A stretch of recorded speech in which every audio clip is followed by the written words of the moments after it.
We begin reading today and will continue for the next 2 days from chapter 17 of the Gospel of John. Chapter 17 of the Gospel of John is known as the priestly prayer of Jesus and is a chapter just before Jesus enters his passion in chapter 18.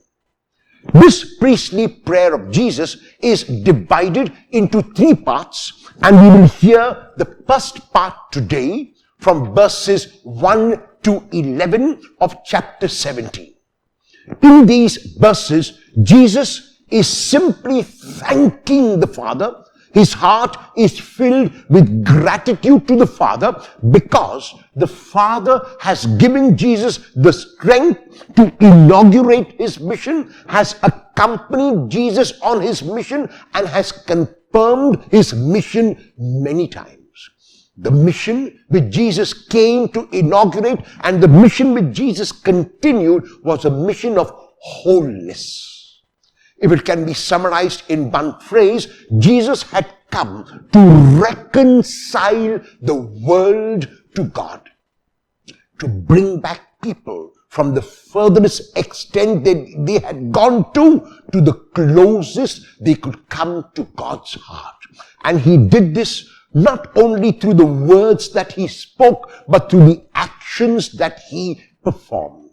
In John, there are only 7 miracles which the evangelist calls signs and Jesus calls works. So for the evangelist, these miracles, whether the water into wine at Cana, whether the healing of the official's son, whether the healing of the paralytic at the pool of Bethesda, whether the healing of the man born blind, whether the healing of the raising of Lazarus from the dead, no matter what miracle it was a sign pointing to a much deeper reality and a reality beyond the sign.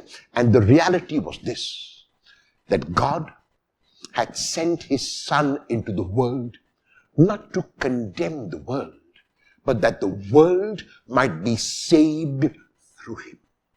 And so Jesus came and inaugurated his mission, and the Father was with him. And Jesus came and continued his mission, and the Father was with him. And now Jesus' heart is filled with gratitude to the Father for this accompaniment and for the strength that the Father gave Jesus to continue his mission. And it is through these works, which we call miracles, through his words, the parables and the discourses, that Jesus revealed the Father's love. And so Jesus thanks the Father for giving him this mandate, for giving him this mission, and for giving him the strength to continue it no matter what the odds. Each one of us, like Jesus, has been given a mission also. And our mission is to reach out to people and make them whole. How will you, in imitation of Jesus, reach out to at least one person through a kind word, through a loving action?